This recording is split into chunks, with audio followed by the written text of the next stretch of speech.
Comme promis dans ma précédente vidéo, et j'avais dit que dans la prochaine vidéo, j'allais montrer une première version de l'application Devi Pro que j'étais en train de concevoir. Alors aujourd'hui, je vais vous montrer cette première version. Vous allez remarquer qu'il y a des insuffisances. Si vous n'avez pas remarqué, je vais vous montrer. Et ensemble, on va voir à quel niveau je suis et qu'est-ce qui manque, qu'est-ce qu'il faut ajouter. Et pour tous ceux qui aimeraient avoir l'application, écrivez-les en commentaire.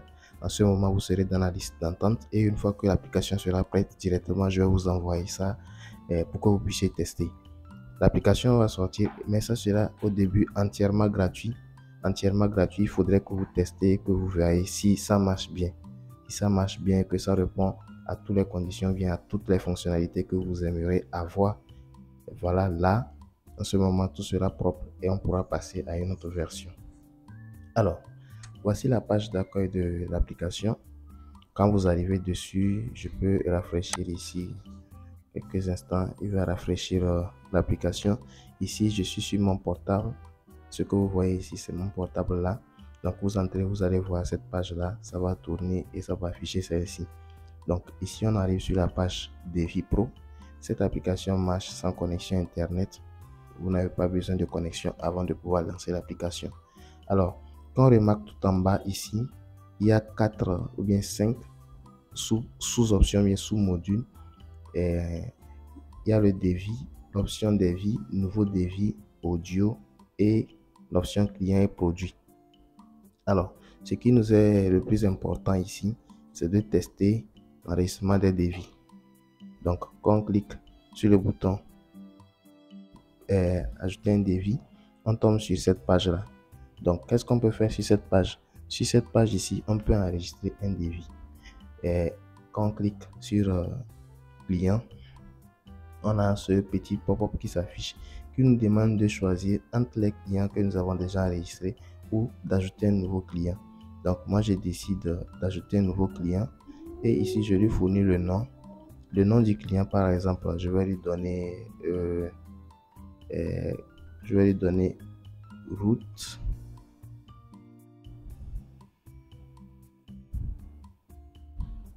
Je vais dire par exemple Ruta. L'adresse email c'est optionnel. Le numéro de téléphone, je vais mettre ce numéro là. Je vais modifier seulement quelque chose là. Et l'adresse, je vais dire par exemple Lomé. Je vais dire Lomé, virgule, Togo. Voilà. J'ajoute ce client. Une fois que je l'ajoute directement, il est par défaut sélectionné ici. Ensuite, la date d'échéance. Je précise la date d'échéance.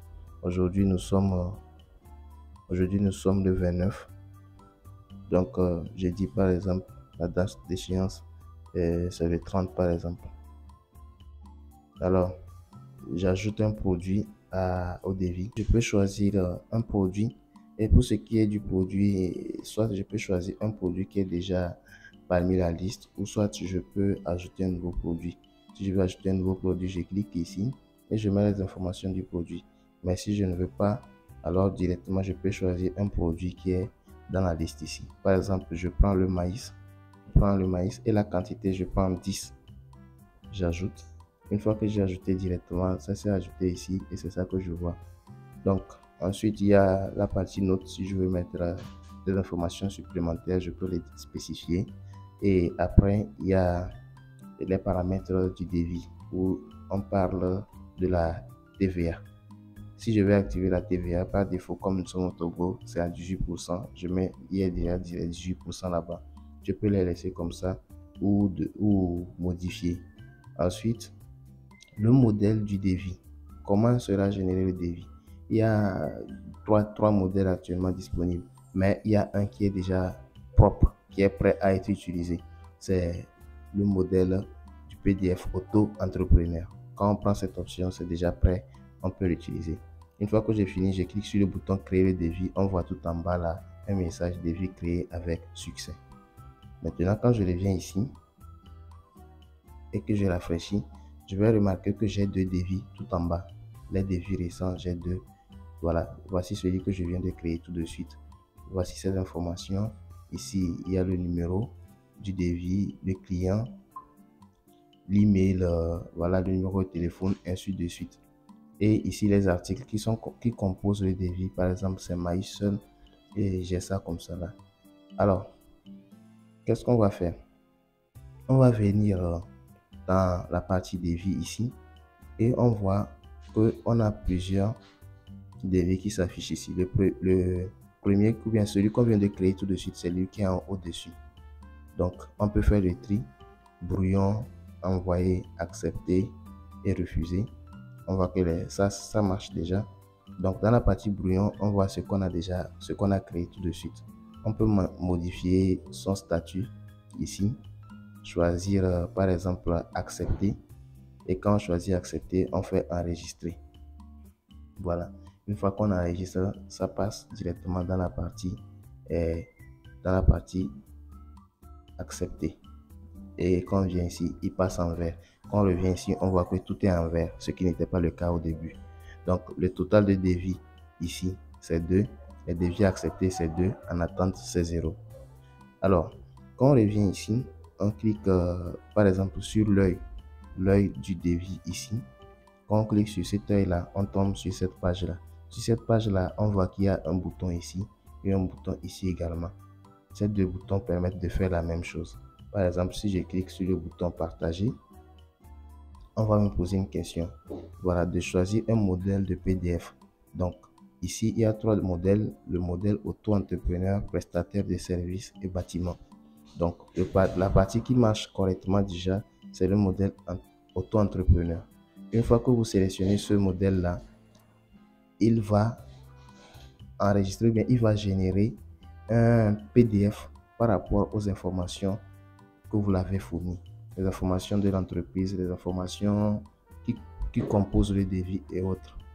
Donc, si on se rend compte très bien ici, on voit que c'est un devis qui est déjà bien propre, bien conçu et autres. Ces informations ici qu'on voit, c'est les informations de l'entreprise qui est en train de générer le devis.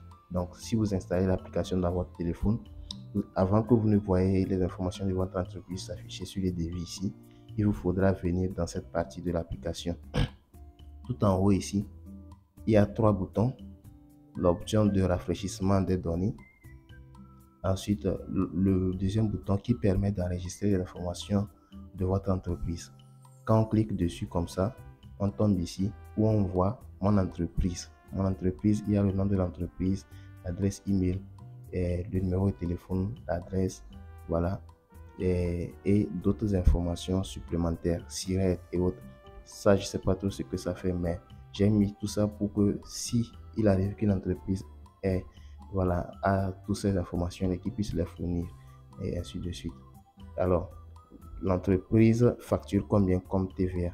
Voilà, donc il faut, une fois que tout ça est spécifié ici, c'est tout, c'est correct.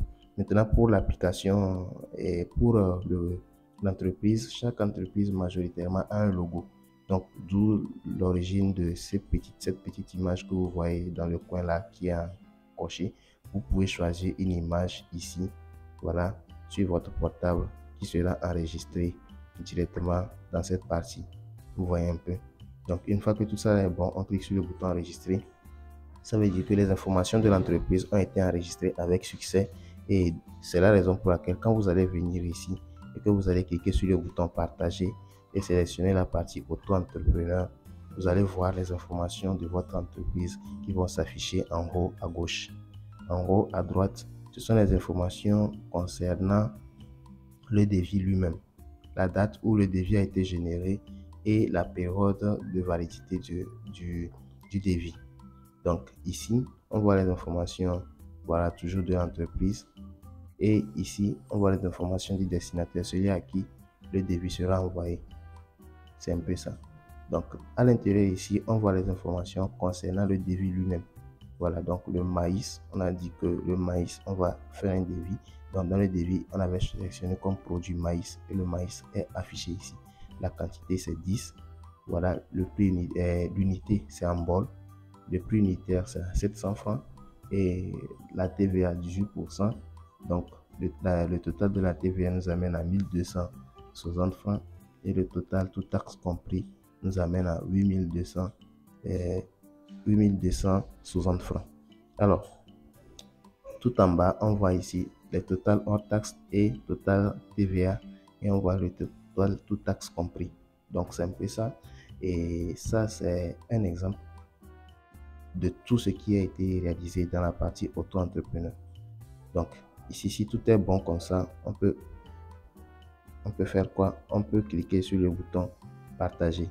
Et quand on clique sur le bouton partager, on voit ce truc s'afficher comme ça, où on peut sélectionner tous les réseaux sociaux que nous avons sur notre portable. Donc par exemple, je peux décider de partager par Drive, par Xenda, pourquoi pas par message ou par WhatsApp. Quand je clique par WhatsApp, je peux choisir par exemple ici mon propre compte comme ça et lancer l'envoi. Quand je lance comme ça, vous allez voir que directement, je vais envoyer ça sur mon compte, mon propre WhatsApp ici. Donc, si j'ai la connexion Internet, vous allez voir que ça va passer. Actuellement, je ne suis pas connecté sur mon téléphone portable. C'est pourquoi ça n'a pas passé. Alors, une fois que tout ceci est bon maintenant, ça c'est la partie auto-entrepreneur. Je vais vous présenter à présent la partie suivante. Et quand on est sur l'application mobile ici, on se rend compte qu'il y a la possibilité et il y a l'opportunité qui s'offre à nous de faire plusieurs autres actions. Le bouton modifier où on peut changer le statut, modifier la TVA, ajouter une note. Voilà. Le bouton supprimer où on peut supprimer un devis comme ça. Voilà, et d'autres boutons également. On peut décider de télécharger le devis sur notre téléphone portable. Mais là, vous voyez que c'est enregistré en bas. Il y a un message qui est inscrit où on indique le lieu où c'est enregistré. Maintenant, on va passer à la partie audio. C'est ici que nous comptons intégrer l'intelligence artificielle. Dans quel but? Une fois que vous allez être connecté avec la connexion Internet, et l'intelligence artificielle va récupérer votre audio, c'est-à-dire la conversation qui est une des conversations que vous avez avec le client, et celui-ci va générer un devis, un pré-devis qui vous facilite la tâche. Voilà. Donc ici, quand je clique sur l'icône de micro là, vous allez remarquer que tout ce que je vais dire actuellement sera enregistré dans voilà, dans un audio que je pourrais envoyer par la suite à l'intelligence artificielle. Alors, si je lance tout de suite comme ça, vous allez remarquer que tout ce que je vais dire actuellement sera enregistré. Voilà, vous vous rendez compte que ce que je viens de dire tout de suite dans la vidéo a été enregistré et je peux même décider d'envoyer cet audio là à quelqu'un d'autre, ou je peux décider directement de lancer le processus d'envoi vers l'intelligence artificielle. Ce processus d'envoi vers l'intelligence artificielle n'est pas encore implémenté. Ce qui a été écrit ici en texte est un exemple de ce qui sera fait par la suite. Mais en réalité, l'intelligence artificielle n'est pas encore intégrée. Quand on clique par exemple sur le bouton créer le devis, on pourra venir ici dans la note et voir les informations que l'intelligence artificielle nous a fournies. En ce moment, on pourra se servir de cette donnée-là et pouvoir monter ou bien réaliser notre devis. C'est un peu l'idée. Alors, après ceci, on a la partie maintenant client, où on voit ici tous les clients que nous avons enregistrés dans notre application. Il y a le client Franck et le client Ruta. On peut modifier les informations du client, comme on peut supprimer un client. C'est la même chose pour les produits aussi. On peut ajouter un produit, on peut modifier et supprimer également. Alors, vous allez vous demander peut-être que où est-ce qu'il y a les options de paramétrage. Donc, les options de paramétrage, c'est ici qu'on vient au niveau du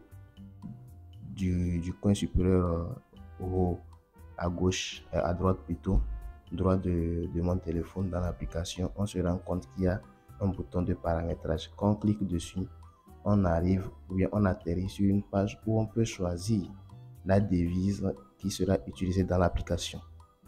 Ensuite, on peut avoir les informations de l'option premium, parce qu'il y aura une partie premium où il faut souscrire pour avoir accès. L'intelligence utiliser l'intelligence artificielle dans l'application mobile ne sera pas gratuit. Pourquoi? Parce que ce sera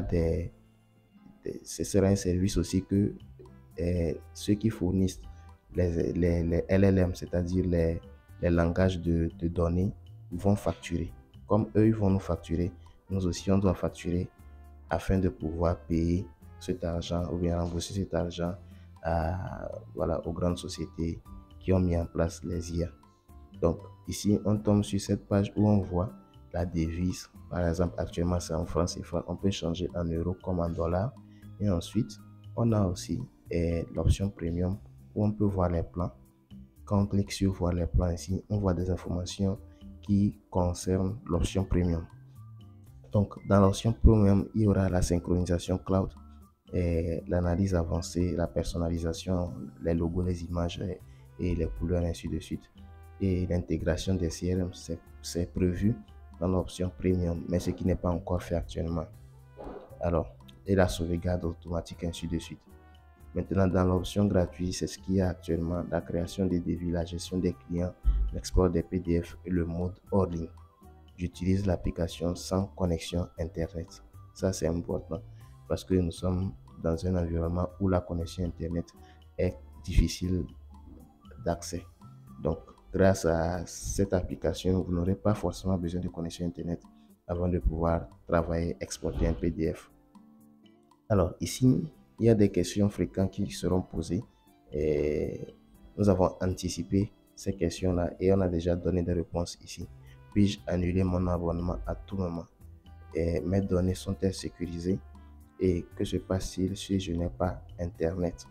Donc, c'est des questions qui reviennent souvent et ces questions-là ont été déjà répondues pour vous dans la partie devis premium. C'est un peu ce que l'application regorge actuellement et j'espère que vous avez aimé la présentation.